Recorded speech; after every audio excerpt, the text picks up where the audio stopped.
माझी में know your police कार्यक्रम, बच्चों को दी गई कानूनी जानकारी। माझी सारण नो योर पुलिस कार्यक्रम के तहत उत्क्रमित उच्च माध्यमिक विद्यालय मदन साठ में छात्र छात्राओं के साथ संवाद कार्यक्रम का आयोजन किया गया। इस मौके पर बच्चों को कानूनी संबंधी जानकारियां भी दी गई और संभावित अपराधों से बचने के उपायों को लेकर जागरूक भी किया गया। कार्यक्रम को संबोधित करते हुए साइबर डीएसपी अमन ने बताया कि सुरक्षित यात्रा, महिलाओं की सुरक्षा, असामाजिक तत्वों की हरकतों, आपराधिक घटनाओं, सड़क दुर्घटनाओं और आग लगने जैसी आपात स्थितियों में डायल 112 के माध्यम से पुलिस सहायता कैसे प्राप्त की जा सकती है, इसकी विस्तृत जानकारी दी गई। उन्होंने सोशल मीडिया के सुरक्षित उपयोग, अनजान लिंक पर क्लिक न करने और साइबर फ्रॉड से बचने के उपायों पर बच्चों को जागरूक भी किया गया।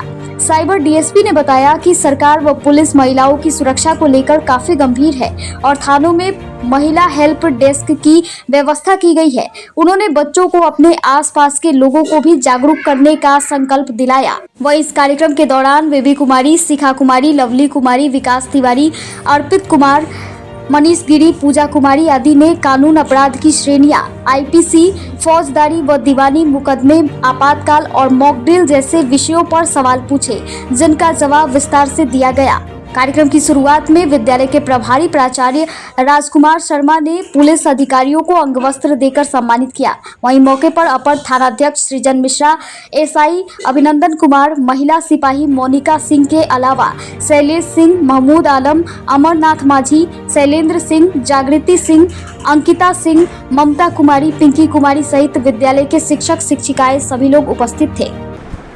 फिर उसके बाद लोहे से एग्रीकल्चर स्टार्ट हुआ, आयरन जब इंट्रोड्यूस किया गया आया तो हमारा खेती में प्रोडक्शन बढ़ गया। आज पहले के मुकाबले जब भारत आज़ाद हुआ था तो भारत की जनसंख्या 35 करोड़ थी, आज ऑलमोस्ट 142 करोड़ है। इतने ज़्यादा लोग हैं हमारे पास और इसका इतने लोग को हम खिला पा रहे हैं सिर्फ और सिर्फ एग्रीकल्चर रिवॉल्यूशन, क्योंकि हमारा खाना खिलाने का और खाना उगाने की क्षमता ज़्यादा है।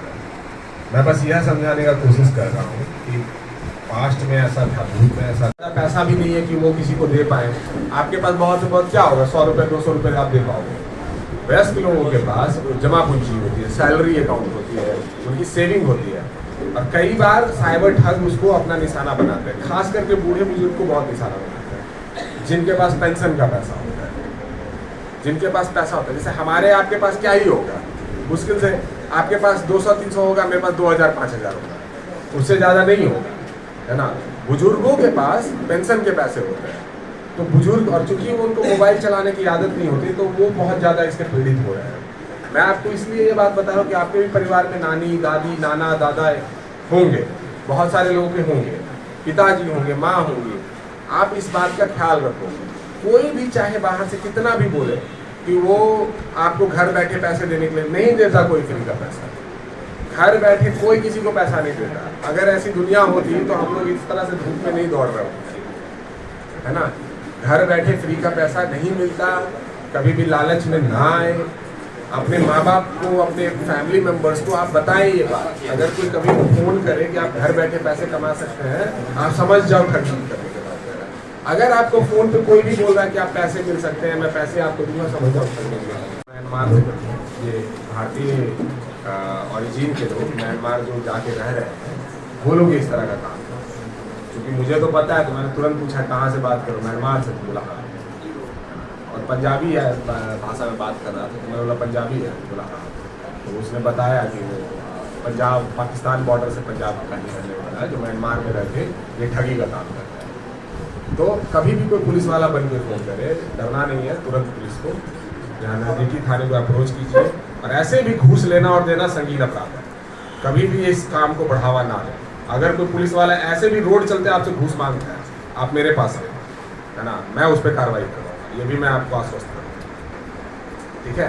कभी भी जीवन में घूस नहीं देना। मैं आपको जानकारी के लिए बता रहा हूँ ये बात। Second ARC administrative review committee बनी थी, बहुत सारे अलग अलग कमीशंस ने ये बात बोली थी। भारत में अन्याय का सबसे बड़ा वजह भ्रष्टाचार है, भ्रष्टाचार है ना। कि आप जाते हो किसी संस्थान में, आपके पास पैसे नहीं तो आपका काम नहीं हो पाएगा। आपके पास जात नहीं है, आप गरीब घर से आए हो या कुछ भी है, आप कमज़ोर पड़ जाते हो तो आपका काम नहीं होता। ये अन्याय जो है भ्रष्टाचार से आता है। सामने वाला चूंकि भ्रष्ट है तो वो आपको बराबरी का दर्जा नहीं देता।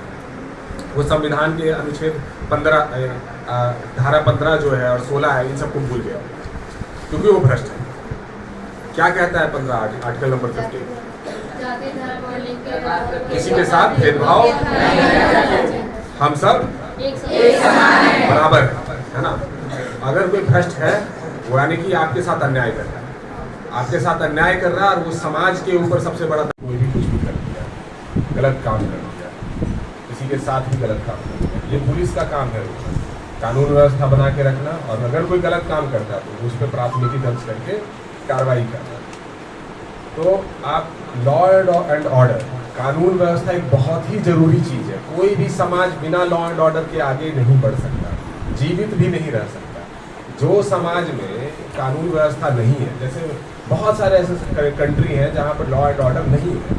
पाकिस्तान इसका एक एग्जाम्पल है। वहाँ पर मैं देख रहा था एक प्रोग्राम वहाँ का, वो बताया कि उनके एक एरिया में 15-20 बम फटे और आज तक उन्होंने एक भी अपराधी नहीं पकड़ पाया।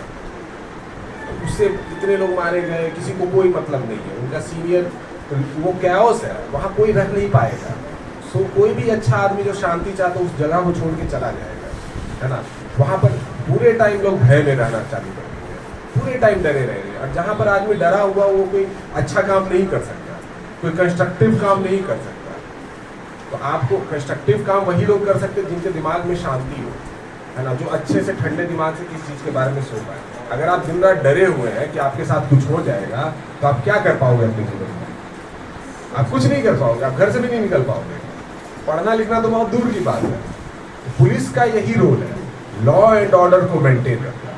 और ये सिर्फ पुलिस का जिम्मेवारी नहीं है, ये जनता की भी जिम्मेवारी है कि इस लॉ एंड ऑर्डर को मेंटेन रखें, इसमें सपोर्ट करें, इसमें असिस्ट करें लॉ इन्फोर्समेंट एजेंसी को जो कानून व्यवस्था को इन्फोर्स करती है, कोई भी हो। तो समाज में शांति के लिए पुलिस का होना मस्ट है। जब पुराना काम समय था एंशिएंट इंडिया में या मध्यकालीन भारत में, उस टाइम में भी पुलिसिंग होती थी, बस ऐसी नहीं। अभी का जो पुलिसिंग का सिस्टम है वो अंग्रेजों के टाइम पे इस तरह का बना है। उससे पहले भी ऐसा था कि ऐसा नहीं था कि पुलिस नहीं होती, पुलिस होती थी पर दूसरे तरह की होती थी। मुगलों के फौजदार होते थे जो शहरों में रहते थे, इसीलिए अभी भी कानूनी अपराधी मामलों को फौजदारी मामला साथ नहीं है। हमारे सरकारी कई सारे अफसर जो है वो गलत काम करते हैं, इसमें कोई दो राय नहीं। और हमारे समाज में भी ऐसे लोग हैं जो इस चीज़ को बढ़ावा देते हैं। अभी कल ही मेरे पास एक आदमी आया, बोला कि मेरी बेटी की नौकरी के नाम पर पैसा मांगा, मैंने दे दिया, घूस दे रहा था, है ना। तो हमारे समाज में भी ऐसे लोग हैं जो घूस देने के लिए काफ़ी आगे रहते हैं, गलत काम करने में वो आगे रहते हैं, है ना। और कभी भी वो उनके अंदर वो नैतिकता की वो रीढ़ की हड्डी नहीं रहती जिसके दम पे वो खड़े हैं। समाज में भी हमारे बहुत गलत लोग हैं। पुलिस चूंकि घूस लेती है, आज भी ये प्रॉब्लम मेंटेन्ड है। तो ऐसा होता है कि कई बार पुलिस वाला बन के साइबर ठग आपको फोन करता है और बोलता है कि हम पुलिस वाले बोल रहे हैं, हम तुमको अरेस्ट कर लेंगे, हमारे पास तुम्हारे खिलाफ वारंट है, हम तुम्हारे साथ ये कर देंगे, वो कर देंगे, इसके बदले तुम हमको पैसा दो। यह एक ठग है। क्योंकि असली पुलिस जो घूसखोर पुलिस वाला भी है ना, वो इतना बेवकूफ़ नहीं कि आपको इस तरीके से फोन करेगा, है ना। मैं आपको जानकारी के लिए बता रहा हूँ क्योंकि मैं पुलिस वाला ही हूँ, है ना, और मैं ईमानदार पुलिस वाला हूँ। बेझिझक मैं आपको बता रहा हूँ कि इवन घूसखोर पुलिस वाला भी ये काम नहीं करता।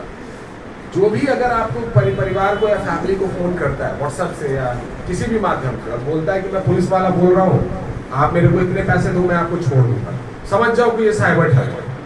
आपको अगर कभी भी इस तरह का फ़ोन आए तो आप तुरंत नज़दीकी थाने पर जाएं या आप मेरे पास आए। इस ठग के चक्कर में ना पड़े, है ना। अगर असली पुलिस वाला भी होगा तो मैं आपको आश्वस्त करता हूँ, मैं उसको जेल भेजवा दूँगा। अच्छा, एक चीज़ अपने पास से बहुत ही अच्छी तरह से आप सभी को समझा रहे हैं, कम साधारण भाषा में। और यदि आप लोगों के मन में यदि कोई प्रश्न उठे तो आप सबसे पूछ भी सकते हैं, अपना प्रश्न रख भी सकते हैं, ठीक है। कोई क्वेश्चन, डाउट, एनीबॉडी, लाइफ में आपको मौका पुनः ना मिले, लेकिन ये मौका मिला है जिसका फायदा उठाना चाहिए, ठीक। कंटिन्यू। क्या ये बात स्पष्ट हो गई है आप लोगों को? अगर कोई पुलिस वाला बन के फ़ोन करता है, बोलता है कि मैं मुंबई से पुलिस वाला बोल रहा हूँ और मैंने मेरे पास आपके खिलाफ वारंट है, सुना है ना आप लोगों ने ऐसा? आप मुझे 20,000 रुपए दो, तो आप क्या करोगे?